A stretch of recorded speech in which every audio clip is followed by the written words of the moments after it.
Games for Emotional Intelligence. Everyone's always talking about emotional intelligence, but what's the big deal?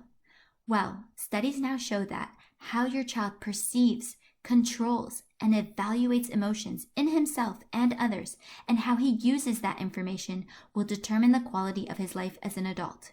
Even his academic success is determined as much by his EQ, emotional quotient, as well as by his IQ, because of course intellectual learning depends on managing anxiety and motivating ourselves, etc.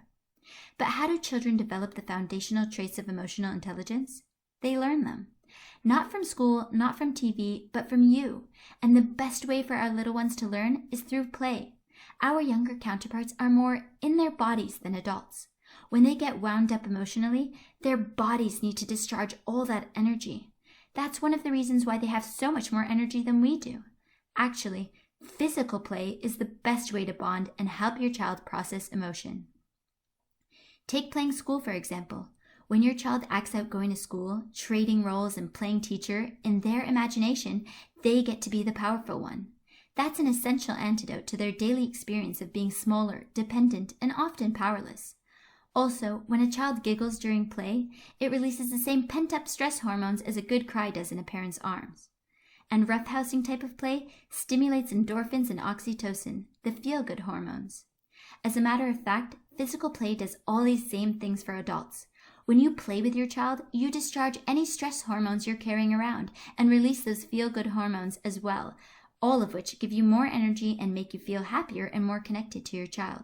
So the next time your child asks you to play with them and you think you're too tired, try saying, "Sure, I'll play your game for a few minutes, but will you play my game for a few minutes first?"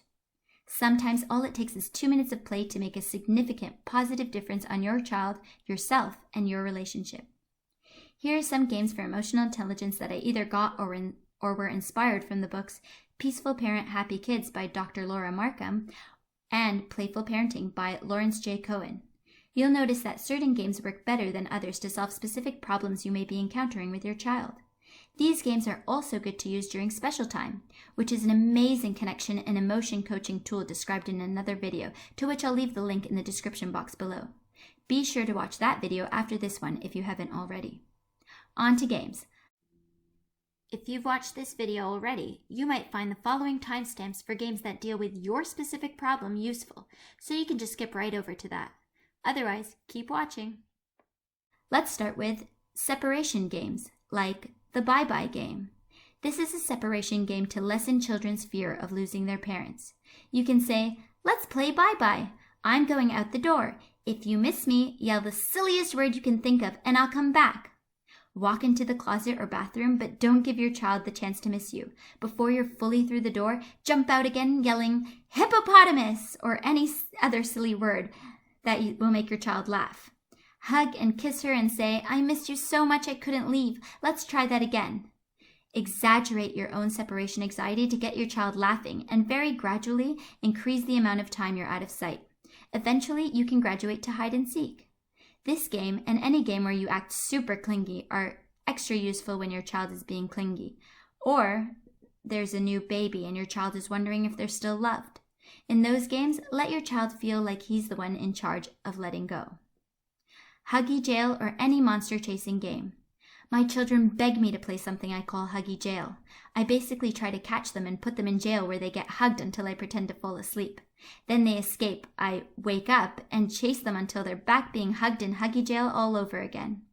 This game literally fixes any misbehaving problem your child has because it convinces them they are deeply loved and clears any doubt of that, the culprit of all misbehavior.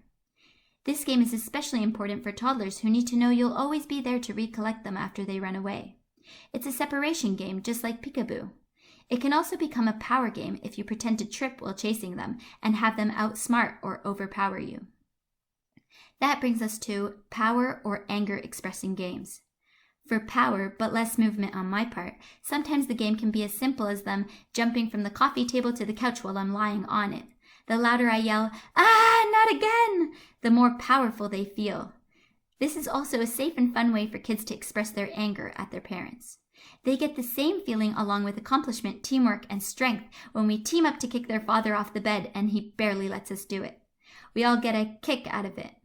That's usually their way of getting us up to play one of the other games with them. It usually leads to wrestling or pillow fights. These too are safe and fun ways for kids to express their anger at their parents. Next, there's games for fears of any kind. When your child is displaying fears of any kind, allow them to play with those fears in a way that gets them laughing about it. Either get them to scare you where you look so terrified they can laugh at your fear out of relation to it, or let them play horsey. Have them ride your back and you whip them around the room until they're almost scared, laughing out their pent-up fears so they can be braver in real life. Games for whiny or annoying behavior. These are statements more so than games, but also solve a problem while building your child's EQ. When your child is in your face and acting annoying, you can say, "Are you out of hugs again?" and then hug them until they squirm. And even after that, try to continue hugging them as if it was you who really needed the hug. If they're going through a more whiny stage rather than annoying, express confidence in them using their strong voice. You can make it funny by pretending to look for their voice under the table or in the closet. Make light of the situation and again, bring out laughs if possible. Laughs are also good when you have a child who's reluctant to potty train. Do anything funny. Put a diaper on your head. Sing silly songs. Pretend you need to go but are too scared. And wiggle and dance until your child laughs herself ready to use the potty. You can turn almost any situation into a good laugh.